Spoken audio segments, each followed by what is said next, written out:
For the first time ever in an election, the ANC support has fallen below 50%. Of the country's 8 metros, the ANC only governs outright in 2. The party will now enter into coalition talks in 5 other metros, including the capital, Pretoria. Are the ANC, DA and EFF able to put aside their differences in order to run our cities? Well, the ANC's Treasurer General, Paul Mashatile, has very kindly stepped out of an ANC Top 6 meeting to speak with us and reflect on his party's performance. Mr. Mashatile, I know you're very busy. It's a very, very important time right now for the ANC as you go into those coalition talks. How are they going?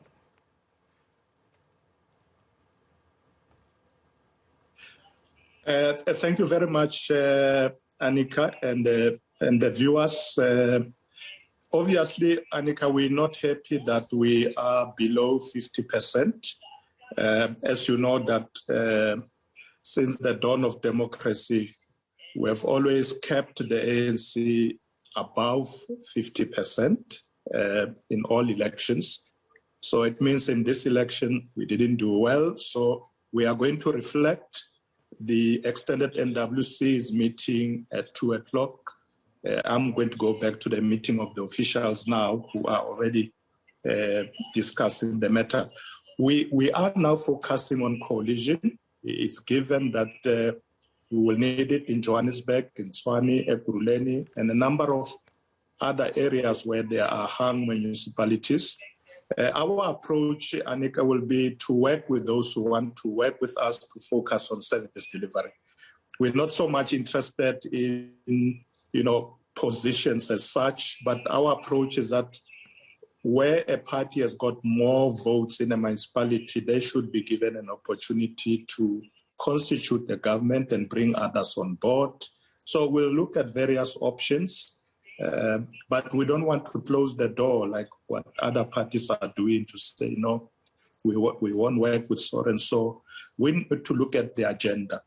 If in Johannesburg we want to deal with the problem of electricity, in Soweto, we want to sort out the problem of water in Hammanskraal, in Tshwane, a party that wants to engage on those and work with us on that program, we will open our doors to talk to them on coalition. So we are busy with that, but we are allowing the NWC to reflect this afternoon so that we can then come back and announce who we will be talking to. We have not met any party as yet. Have you had any informal telephonic conversations, for instance, with the DA? And would it be possible for you to do some kind of sharing agreement in the big metros with the official opposition? We have not met yet officially. We were respecting the fact that we want the NWC to give us a mandate. Remember, at the results center, it was just myself, Comrade Jesse, and the national chair. The other top 6 officials were not there. So we didn't want to conclude anything. Obviously, there are parties that have indicated they don't want to work with us. For instance, Action SA has already said no to the ANC. The other parties are still open for discussion. The EFF has said so, that they will talk to anybody who want to talk to them, so we'll probably engage them. So we're not closing the door, even not to the DA, but we will have to look at what is the common program or agenda that we are working on. But we will hear from the NWC if they say to us, look, don't touch this party. We who are at the forefront of these engagements will take our cue from there, probably led by Comrade DSG. We're allowing our members in different provinces to engage, but they need to report back to the Secretary General's office for guidance. And I think they will get that guidance throughout the next 2-3 days. Paul, I know you're waiting for an official mandate from the NWC, but would some sort of mayorship position for Herman Mashaba be out of the question? Well, he has ruled himself out already by saying he won't talk to us. So we will avoid a situation where we run after people who don't want to engage with us as if we are too desperate. It's clear that in some situation where you have hung municipalities and there's no outright winner, there's no agreement, that we may as well end up in opposition benches as the ANC. We should be ready for that. So yes, Mashaba is out. 24 hours is a long time in politics, Paul, as you know. So for me, nobody is ever out. But Paul, Cyril Ramaphosa, the president of the party and of the country, if you speak to the ordinary man, he's popular. And I wonder why his popularity hasn't filtered down to ordinary residents living in communities who went to the polls. I think it has. My sense that it could have been worse if he didn't do the rounds that he did and his popularity didn't work. I think it did work, but you'll recall, Anika, that it was a very short election, 42 days of campaigning under difficult conditions and in the midst of very serious challenges. For instance, if you take places like Soweto, there was a complete blackout. There are people there who hadn't had electricity for 6 months. So if you come in that environment and say to people, go and vote, it's likely that they won't. If they don't have water, it's likely that they won't. So the president tried, but you recall when he got into Soweto, there were big challenges there. In fact, I recall that 5 days before the election, ESCOM was talking about stage 4 load shedding.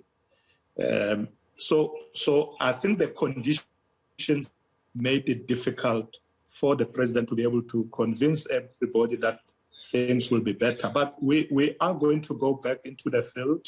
There's no time to rest. We'll be interviewing our mayoral candidates in the next 2-3 days. We're looking for men and women who are capable, who are going to go in there and turn things around and make sure that the people can see that we have heard them and we are going to deal with these challenges. Paul, I thought last night President Ramaphosa looked fairly defeated and quite fatigued. What was, and that was just my impression, so I'm going to ask you to correct me if that is not the case. How is his demeanour and how is he feeling post this rather disappointing result? Well, I'm with him this morning. He looks quite fresh and in happy spirits. Obviously, Anika, all of us are tired. It has been quite hectic. I think the president, as you know, crisscrossed the entire country. So as a human being, he should be tired. But his spirit is high. He knows that we didn't do quite well in these elections, but we're going to pick up the pieces and move forward. And we are happy as the ANC that the president has led us very well. Paul, you've been so kind with your time, and I'm not finished yet. I know this is so cheeky, but you know that I can be. You can't pull him out of that meeting quickly and ask him to come and just say hi to the nation for us, can you? Come on. I think he's now making his political overview. So maybe you can chance him tomorrow. Oh, we always try. We always try. Enough to pull me. I know, but you know that I love to push giving us the opportunity. Paul, I have one question for you before I let you go. What could you have done differently? Yeah. That's what we're trying to analyze at the moment. I think one of the things we must accept that you don't win elections during election campaigning, you win it before. There are things that we must accept that we should have addressed much earlier. We shouldn't have gone to Soweto to campaign when people don't have electricity. We shouldn't have gone Manskral when people don't have water. We should have made sure we push our ministers, we push ESCOM and everybody to sort out those things much, much earlier, because it shouldn't be about elections. Because when you come during election and say to people, look, we'll fix it, they say, because it's election period, then you are making these promises. And they will then say, yeah, politicians are known to be making empty promises. So address issues much before, much more earlier than election time. So when we go through 2024, we are not going to be able to do well if we want to address these issues then. We should address them now. So that will be my approach.